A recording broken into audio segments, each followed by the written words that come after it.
So I leave the floor to my colleague, Dr. Andrea Vogliardi, and please. Hello everyone, I'm Andrea Vogliardi. I'll be the chair for the next presentation, hosted by Professor Nicolas Karpowicz, who will talk about nonlinear optics in attosecond physics. Professor Karpowicz, you can just upload your slide and share your slides. Until you do it, I will present something about his research. Professor Karpowicz is a permanent scientist at the Max Planck Institute of Quantum Optics in Garching, Germany, where he also coordinates projects within the Ferencz Group and co-lead the International Max Planck Research School for Advanced Photon Science. He got his PhD in physics in 2009, working on terrestrial gas photonics.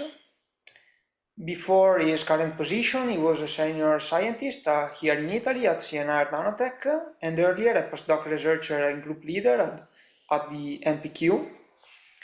His main research focuses on the direct sampling of ultra-broadband spatiotemporal waveforms and on light-matter interaction in the strong field and attosecond regime, combining experiments with theory and numerical methods in nonlinear optics and quantum mechanics. Please, Professor Karpowicz, the stage is yours, and enjoy the session. Thank you very much for the kind introduction and for the invitation to talk to you all.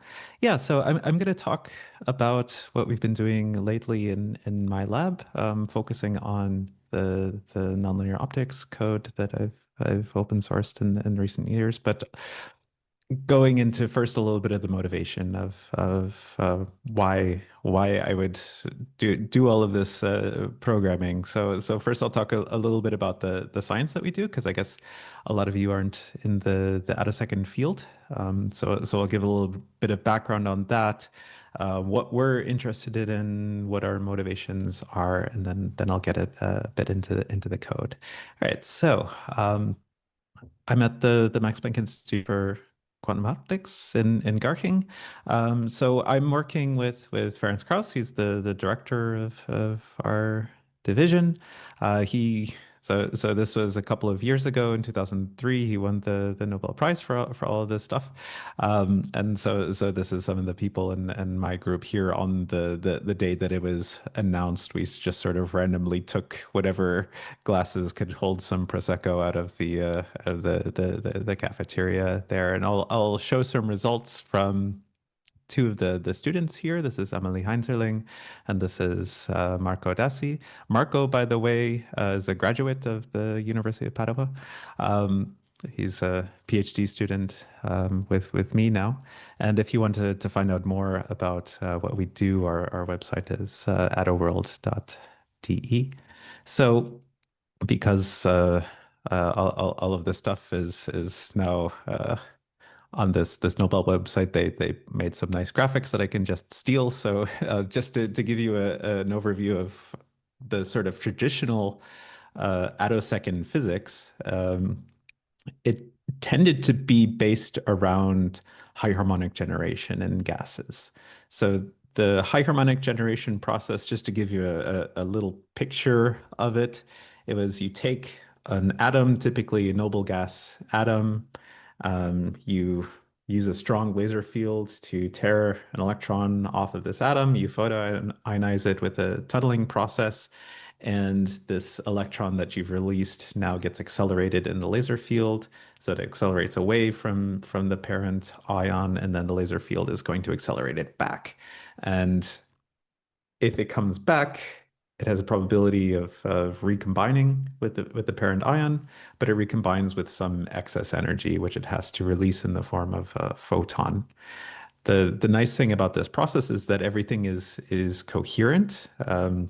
Everything is locked in time to the laser field, which is driving the process, which means that this emission of these fairly high energy photons are very confined in time, because this tunneling process is very nonlinear. It only happens near the peak of the laser field, and this recombination happens with a certain timing, which is associated with the cycle of the optical field later. So we know when these photons are going to come out.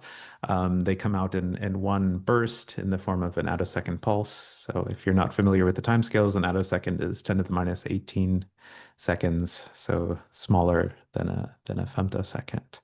And this process has been kind of the bread and butter of attosecond physics since about 2000 or so. And a lot of experiments have been using these high energy photons for time resolved spectroscopy and things like that. My part of the group has been doing things a little bit differently. So we do what we call field resolved attosecond spectroscopy or attosecond measurements in general.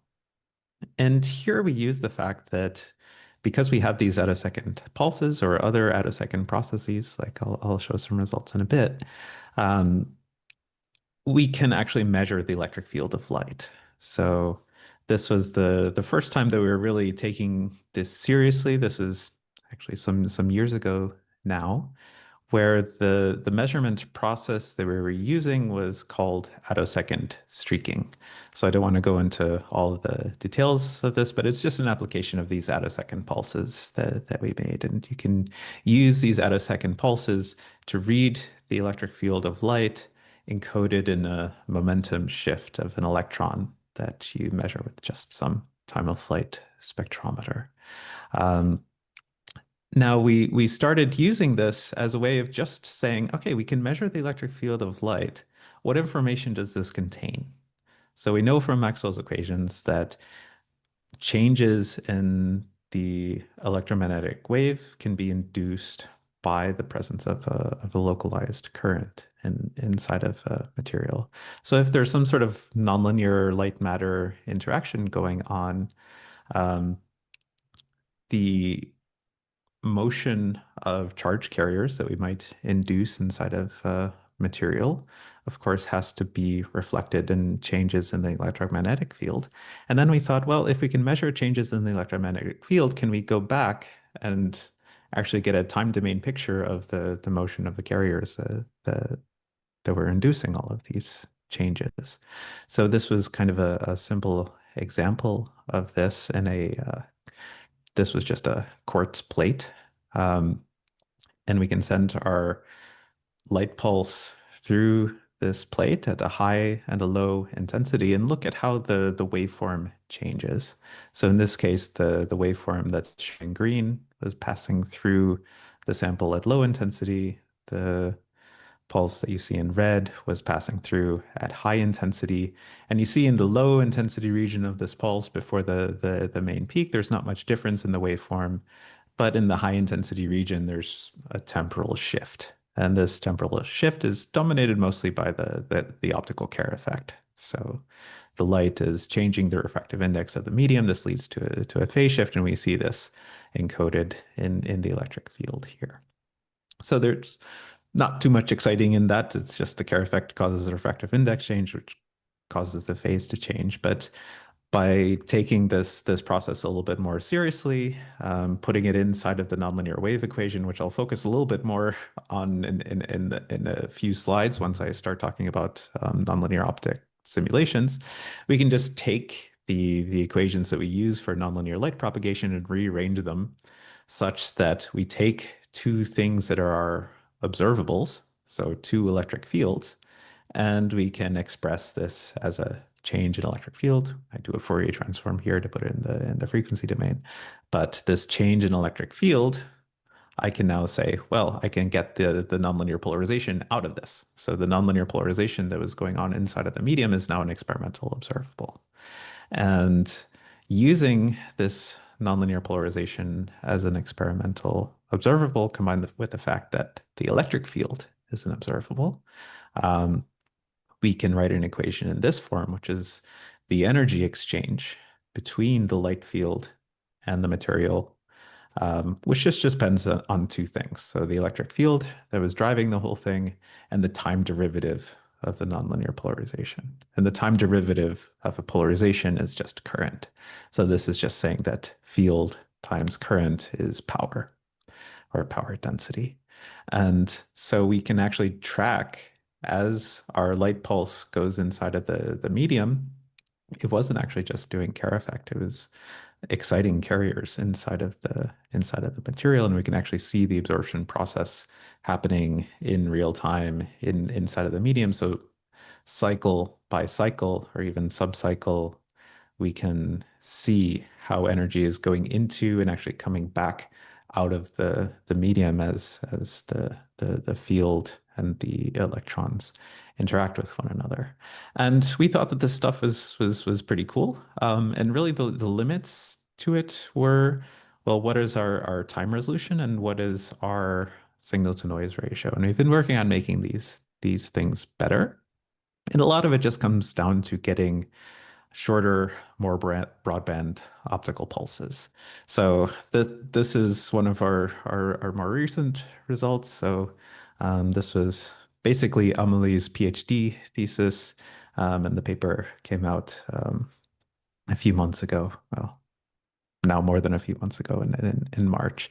And so we're using soliton dynamics in hollow core fibers to get very short pulses, but also to measure the electric field of these pulses. The first simulations on this were done by our collaborator Francesco Tani, who is at the Max Planck Institute for the Science of Light in Erlangen.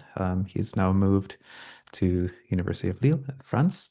And what you see here is our pulse sort of propagating inside of this fiber.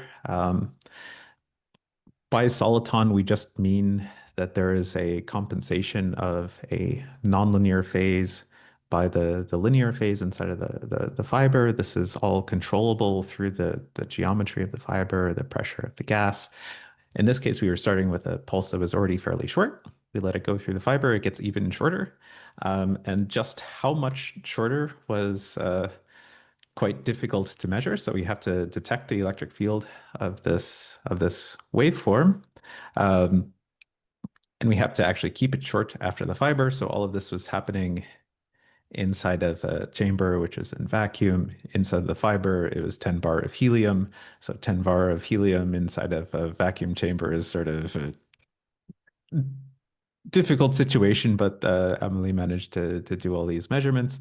And this is what she saw in the end, that we have this electric field coming out of the fiber, which in its own right is an out-of-second pulse, but it's an out-of-second pulse made in a different way than the traditional high harmonic generation process that I was talking about before. We get a pulse with an out-of-second duration. So we take this electric field, you square it, get the intensity, and in this case is say around 400 attoseconds, so less than a femtosecond, in good agreement with the simulations. But this attosecond pulse is now in the mostly in the visible spectral range, some content in the near infrared, some in the ultraviolet because it's very broadband.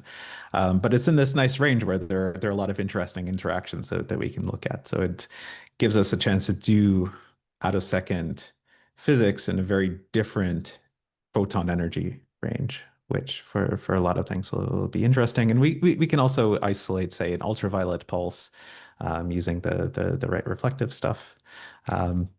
I just wanted to mention a bit about what Marco is working on, since he's one of your alumni.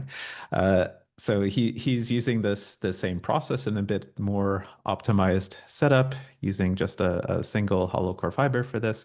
There are some experiments that he's actually doing with the pulses that come out of this that I don't have time to go into, but he also sees the same kind of thing. He gets even a shorter optical pulse coming out, and he's also done some tests of sort of long-term reproducibility of these waveforms, since if we were looking for information that's encoded in changes in the waveform, they should be stable on their own, and it seems that they are. So that's sort of our light source development that's going on, and you can see we're using nonlinear optics for all of this. The soliton dynamics are nonlinear optics. all of our lasers, in order to get very short pulses coming out, we use nonlinear process on top of nonlinear process on top of nonlinear process. And all of these things get complicated once you start cascading them together. And in order to make some predictions about how these systems that we're trying to build in order to do these experiments are going to work, we end up doing a lot of simulations of nonlinear optics. So that's what brings me to the nonlinear optics code that I wrote, which I call Lightwave Explorer.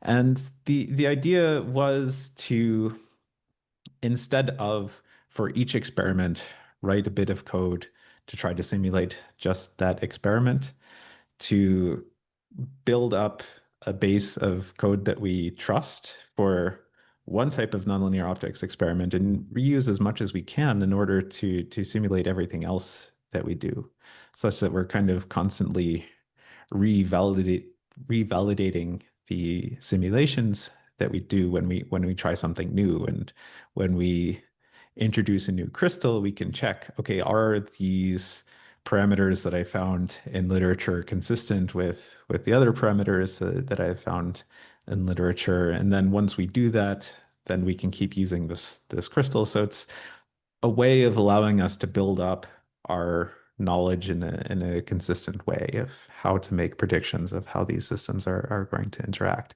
And then by opening it up to the rest of the community, it allows, well, one, it makes friends, and it also gets us some feedback. So I know of people at Imperial College in London and Princeton and the Max Born Institute that are using my code. And I'm not saying this to brag. I know this because they've all given me bug reports.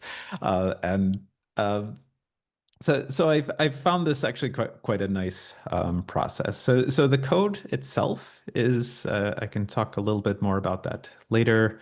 It's written in C++, and I do that because, well, in order to interact with GPUs on a fairly low level, that was just the way to do it. And I tried to set it up in such a way that there is a lot of visual feedback. And if you want to download it, actually, if you're on Linux, it's quite easy. It's on FlatHub. For the other platforms, if you go to the the GitHub site, there's a QR code here, or it's just GitHub, my name /Lightwave Explorer, and there I have download of the Windows version. The Mac version you have to compile yourself for reasons I'll talk about in a bit. All right, so yeah, so a bit about why. In ultrafast optics, we use these nonlinear processes a lot, and they can be quite complicated. And sometimes we want to look inside and see what was going on. So this is just an example from a couple of years ago. This was a pulse compressing itself inside of a titanium dioxide plate, so a 2-micron pulse. And this is a process that we end up using a lot now in our lab. A lot of our laser sources are based on this nonlinear broadening inside of this titanium dioxide plate. And we wanted to look at, okay, how are things actually happening? And all of these complicated filamentation dynamics we could simulate and actually check versus what we can observe experimentally, like the pulse duration and the spectra that come out. But yeah, doing this consistently again across different experiments, again, this hadn't been a priority before, and I thought, okay, let's make this doable. And reproducibility is actually one of our goals now. So the hope is that when we publish something like this and we say, we could do this simulation and it agrees really well with the measurement, people can actually check that you can download my code, you can run the simulation, and then you say, okay, I have a slightly different laser source. How is this going to work for me? And use the same simulation and see how it's going to respond to parameters. So I think this is going away a bit from the traditional way that this was done, where you publish a paper and now you're done. You say, okay, my experiment and my simulation agreed with each other. If you disagree with that, well, we'll talk at some conference once and then forget about it. It's like now you can actually download my code, you can run it, and then we can look more in detail about what any differences might be. So before I get into the coding, just a little bit about how it works. So it's a numerical simulation. So in the end, we're probably solving some partial differential equation, right? Here, there are two ways of doing it within my code, which it's going to depend on what kind of situation you want to actually solve. In nonlinear optics, there are just two main ways of doing this. One is what's called the unidirectional pulse propagation equation, where you make a bit of an assumption. You assume that the light is propagating forward in one direction. This allows you to take your wave equation and just express it as a first order equation in position of how your electric field, which can be a function of space and time or space and frequency, how this pulse, let's say, is going to evolve as it propagates through the material. The main driving term here is this nonlinear polarization. This is hiding a lot of the complexity of the simulation because there are a lot of tensors and things that go on and calculating this thing. But this is the basic equation that's responsible for it. So we're just looking at how our electric field changes as it interacts with our nonlinear medium. If the approximations that are in this unidirectional pulse propagation equation break down, then we can also solve in a more general way, which are finite difference time domain. So solving Maxwell's equations on a grid. This is numerically a bit heavier, but it's still not that bad. The main thing that's going to happen is if you're solving the interaction with a large material, say you have a thick crystal, the unidirectional pulse propagation, the memory footprint of this thing is going to scale with the length of the crystal, or the amount of work that you have to do is going to scale with the length of the crystal. The amount of work that you have to do in FTTD is going to scale with the square of the length of the crystal, because you have to hold the whole thing in memory and then propagate it through. If you're interested in more of the details about how I calculate all of these individual terms, there's a little paper about it there. And then let's talk about some of the programming challenges. So like I said, it's written in C++. I wanted it to run on GPUs in order to be fast, because I could see right away that some of these things that we have to solve are pretty heavy if you want to really do everything in full detail. The problem is there isn't a perfect framework for this. CUDA is proprietary to NVIDIA. If you want to use other GPUs, the main thing to use is SYCL, but the SYCL compilers, I have to say, are not very mature, and the runtime has some issues. Another thing you might use is Vulkan. Vulkan is sort of not nice to program inside. It's quite limiting how expressive the shader languages are, and Metal is like Vulkan but worse and only runs on Apple. The solution that I have so far is to use an abstraction called a functor in C++, and I'll show you in a second how that looks. And what this allows me to do is write my kernels once in a way that I can run it in both CUDA and in SYCL, and to also run it on the CPU, because I didn't want to, for each new hardware or each different manufacturer, each different language, I didn't want to rewrite the whole simulation. So I can maybe just show you a little bit in the code how this works. I don't know if this is too small, but this is an example of how one of these functors works. It's just a C++ class that you define with, you can think of all of the member fields of this class. These are your input arguments of your function, if you think of your class as a function. And then for this object, you define the operator paren, with one input variable, which is an index, which tells you which position on the grid um, you're currently dealing with in this thread. And the idea is over your whole grid, you give it this functor, you launch it on a device, and it spawns all of these threads that are going to solve all the different positions on the grid.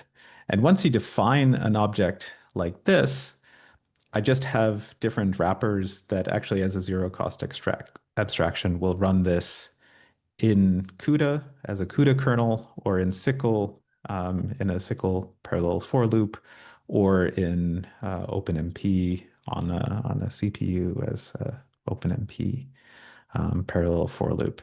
So I can just write this once, and the same code is used on all of these different types of hardware. Which allowed me to do this as a project that as many people as possible are able to use, because that was one of the goals. I didn't want to be tied to a given hardware vendor for any of this stuff. So what do I get back out of this is that it makes it a lot easier to share results. I get all of these bug reports, nice interactions with the community. So there are some downsides. The main thing is once I tell people, hey, why don't you use my simulation? They're like, I don't want to compile things myself. I just want to download something and run it. And it turns out now like the Linux version is the easiest one to use. If you're giving compiled code out, you might find if you have an open source project that this is actually getting more difficult as a function of time.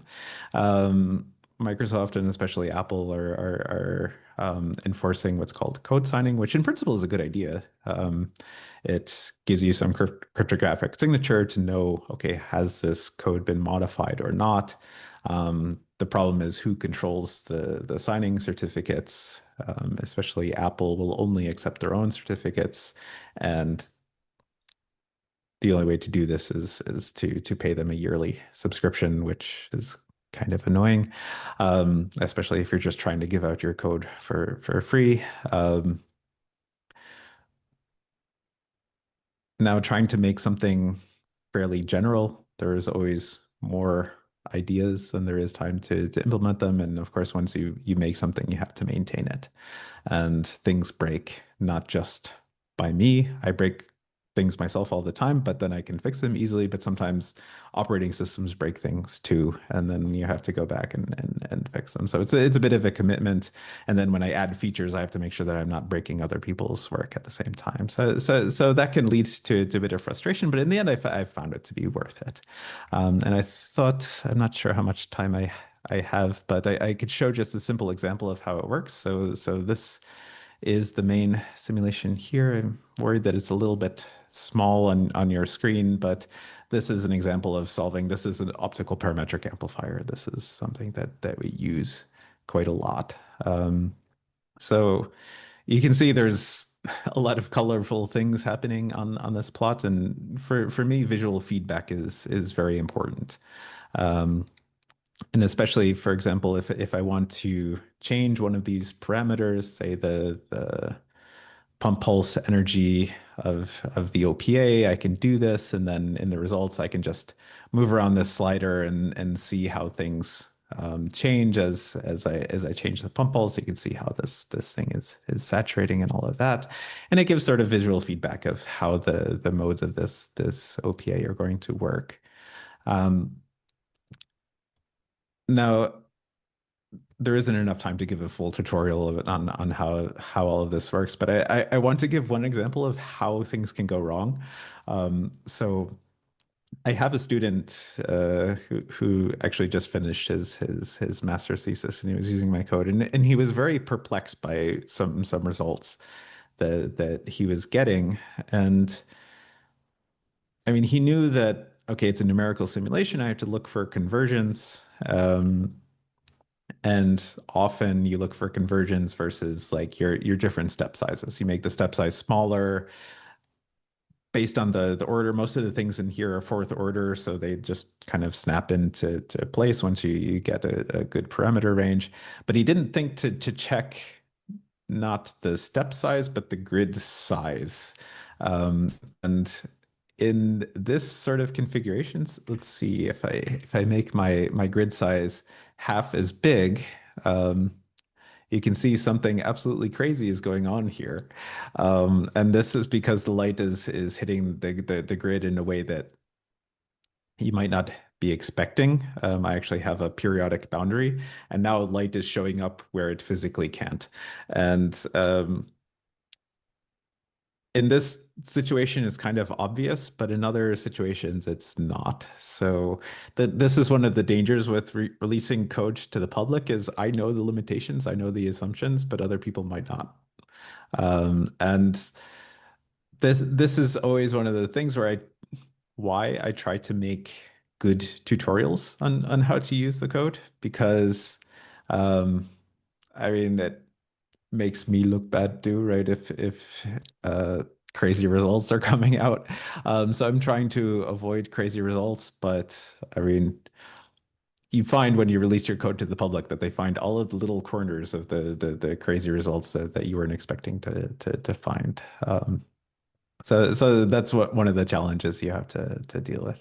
All right, and before I wrap up, I just wanted to say, in addition to the nonlinear optics code, I mean, we have to, we are not just theorists. We're mostly an experimental group, actually. So we do a lot of data processing. We do this mostly in Python, and we're now just starting to make this all public as well. So if you want to use any of our data processing stuff, we actually put it in the PyPI, so you can just pip install AttoWorld to get my data processing code there. There's some useful things in there, at least I think so. It's mostly written in Python. Actually, my preferred language is Rust. I actually don't like Python that much. I don't like C++ that much either, but I have to use it for talking to GPUs. But for most of the other stuff that I do, I write it in Rust if it has to be fast. So this library is a Python library, but with anything that needs to be fast is written in Rust, but you can call it from Python, including frog reconstruction if there's any ultra fast people in the audience. My frog reconstruction code is in there as well. So feel free to use that. Yeah, and so this is more recent photo of our group. The whole MPQ is quite large, but this is the group of us. Slightly outdated picture, but the group of us doing attosecond physics. All right, so that's what I wanted to cover. Let me know if you have any questions about anything, want more detail on everything, anything. I just wanted to give a sort of a overview of the stuff, and if people are curious, I can show a bit more about other parts. So thanks a lot.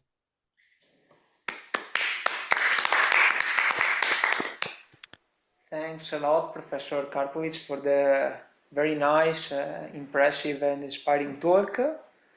And now we have time for maybe one or two questions in order to stay on time.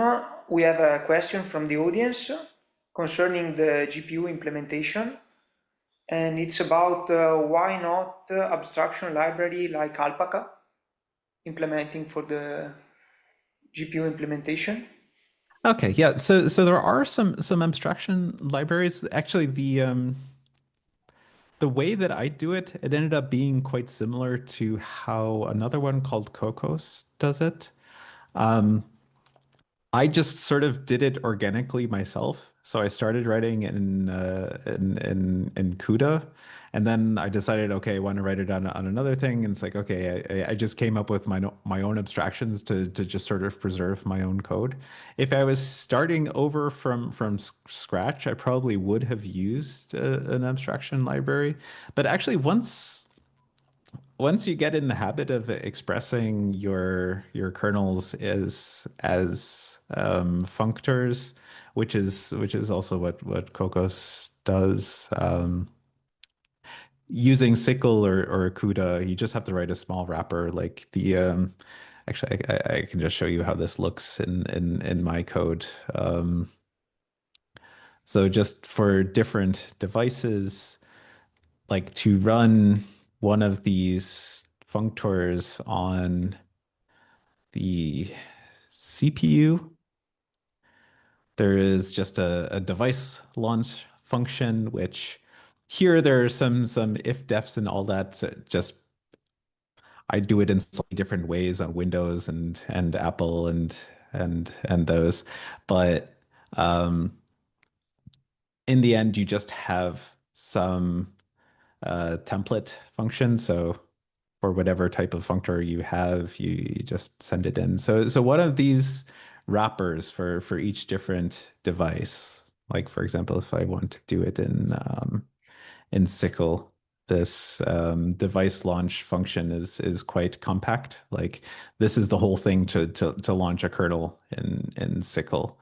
It's again just a C++ template. You give it the functor. I have a device class here, which is doing all of the work in the back end, but you really just call this parallel for function, which is part of the Sickle handler on the functor. So there actually isn't that much code necessary to write this yourself. And for me, sometimes it's an advantage to not have extra dependencies if I don't need them. I was never motivated to actually adopt one of the libraries because the code that I wrote myself seems to work fine, and I didn't need to. So that's basically it. But that's a good question, though. Thank you. If we have other questions from the audience, otherwise I have a curiosity more than a question. You have implemented simulation of nonlinear optics using unidirectional pulse propagation equation or FDTD. Have you in mind to add some type of other simulation like in frequency domain or finite element method in frequency domain, or you think that these two type of solution are enough? So far for the situations that I've encountered, these two were enough. I have to say that there is a different simulation that we use, which is actually a open source project by one of our friends in the field, John Travers, which is actually a Julia library called, or a Julia program called Luna, which was very good for the simulations inside of optical fibers, because there you want to use a different basis than the sort of spatial basis that I use here. So far, these two have covered all of the situations that I've wanted. Now, the thing is, a lot of the physics actually isn't in solving the electrodynamics. So the electrodynamics are, well, I just want to send a pulse through a material, and if I just want to see how the pulse changes, then the unidirectional pulse propagation equation is probably enough. If I have a say more complicated spatial geometry, then the FTTD is more useful. But actually the light matter interaction is always taking place in this nonlinear polarization or this current term in the Maxwell's equations. I have a collaborator in Princeton who is working on solving optical block equations coupled to FTTD. And she's working on the optical block equation solver for this. So the basic idea here is that each position in space, you're solving the block equations and allowing the electric fields to propagate in sort of a more complicated geometry inside of that. But the hope is that all of this fits within the sort of standard FTTD that's happening in the rest of the simulation, so that maybe if it's a smaller volume where you have to do this more heavy calculation, but for example, it's on a substrate and you just want to use more standard nonlinear optics for what the substrate is doing, but not to ignore the substrate effects, to solve the substrate using the normal perturbative nonlinear optics, but then do the more heavy calculation just for the smaller sample that might be on top of the substrate, and to have these integrated in one thing. But for the electrodynamics itself, so far these, I don't know, I didn't want to open up any new fronts on that side. Okay, thank you. Now I think we can close this session. We thank again Professor Karpowicz.